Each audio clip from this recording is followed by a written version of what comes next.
Hello, আসসালামু আলাইকুম। সবাইকে ওয়েলকাম জানাচ্ছি আমার চ্যানেলে। আজকে আমি শেয়ার করব লেয়ার সমুচা। চলুন তাহলে দেখে নেওয়া যাক।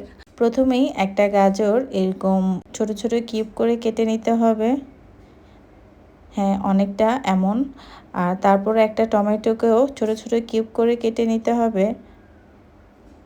এরপর 3টা কাঁচামরিচ ছোট ছোট করে কেটে নিতে হবে। আর এবার কেটে নিব ছোট ছোট করে মুরগির ঘিলা। আর এই ঘিলা দিয়ে কিন্তু আমরা যে সমুচার ভিতরে স্টাফিংটা রয়েছে সেটা তৈরি করব। এমন ছোট ছোট করে সবগুলা ঘিলা একসাথে কেটে নিব। এবার রান্না করার পালা। প্রথমেই কিন্তু আমি 1 কাপ পরিমাণে পেঁয়াজ কুচি দিয়ে দিব।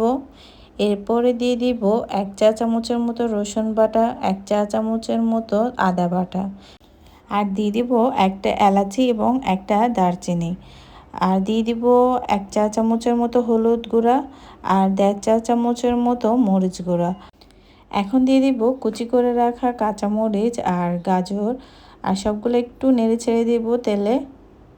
তারপরে দিয়ে দিব টমেটো কুচি। আর এবার সবগুলো ভেজিটেবল একসাথে তেলে ভালো করে একটু কষিয়ে নিব। এখন দিয়ে দিব যে ঘিলাগুলো কেটে রেখেছিলাম সেগুলো। এবার সবগুলো উপকরণ একসাথে ভালো করে তেলে কষিয়ে নিব। আর কষানোর হলে এখন দিয়ে দিব মিক্স মশলা, যেটা কিনা আমি সবসময় ইউজ করে থাকি। এখন সবগুলো উপকরণ যখন একসাথে ভালো করে কষানো হয়ে যাবে এবং তেলগুলো উপরে চলে আসবে, এই পর্যায়ে দিয়ে দিব আমি প্রায় 2 টেবিল চামচের মতো সয়া সস। এখন কিছুক্ষণ চুলায় রাখার পর এই কিমাটা নামিয়ে ঠান্ডা করে নিব। এবার আমি প্রায় 3 কাপের মতো দিয়ে দিব ময়দা। আর আমি যেহেতু একটু বেশি করে সমুচা বানাবো তাই 3 কাপ নিলাম। এখন দিয়ে দিব লবণ, দিয়ে দিব প্রায় হাফ বাটির মতো বা হাফ কাপের মতো তেল। এরপর আস্তে আস্তে করে আমি একটু একটু পানি অ্যাড করব, কারণ অনেক সময় বেশি পানি একসাথে দিয়ে দিলে ডোটা নরম হয়ে যায়। দেখুন আমার ডোটা কত সুন্দর হয়েছে। এরপর আমি 5টার মতো রুটি বেলে নিব। এরপর একটা একটা করে এমন প্রসেসে ফার্স্টে তেল দিয়ে দিব, এরপর একটু একটু করে ঘুরি দিয়ে দিব, আবার একটা রুটি দিয়ে দিব। এমন করে 5টা রুটি একসাথে আমি করে নিব। এবার এই সবগুলো রুটি একসাথে আমি আবার বেলে নিব। একটু পাতলা করে রুটিটা বেলতে হবে, কারণ সমুচা একটু ক্রিস্পি না হলে আবার ভালো লাগে না খেতে।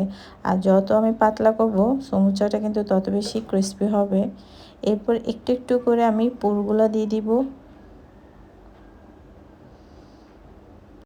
এখন সমুচাটা সিল করার জন্য একটু ময়দার সাথে পানি মিক্স করে নিব, যেন গ্লু কাজ করে। এরপর একটু একটু করে দিয়ে দিব। এখন আরেকটু ভালো করে চেপে দিব, যেন তেলে দিলে ছুটে না যায়। দেখুন কত সুন্দর হয়েছে। এবার সমুচাগুলো একটা একটা করে সবগুলো তেলে দিয়ে নিব, আর এমন লাল লাল করে ভেজে নিব। দেখুন কালারটা কত সুন্দর আসছে। এবার পরিবেশন করার পালা।